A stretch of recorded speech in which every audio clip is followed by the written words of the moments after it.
Hello viewers, welcome to my botanical place. আশা করি আপনারা সবাই ভালো আছেন, আমিও ভালো আছি। এই যে দেখুন আমার সাদা গাঁদা গাছ কত ঝাঁকড়া এবং ঝোপালো, অনেক গাঁদা ফুল হয়েছে। এটা সম্পূর্ণ আমি সপ্তাহে সপ্তাহে খুলবে যেন জল দিই বিধায় এত ফুল আর এত বড় বড় ফুল হয়েছে। দেখতে কত সুন্দর লাগছে দেখুন। সাদা গাঁদাটা শীতের সিজনে খুব ভালো হয়।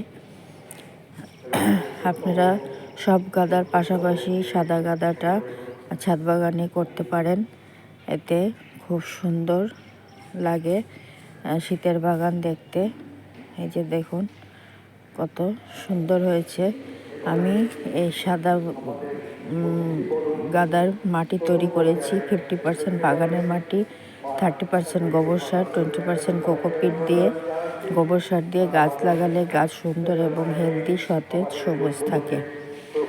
সপ্তাহে সপ্তাহে নিম তেল স্প্রে করে দেই, এতে গাছে পোকামাকড়ের আক্রমণ হয় না, পাতা সবুজ এবং সুন্দর থাকে।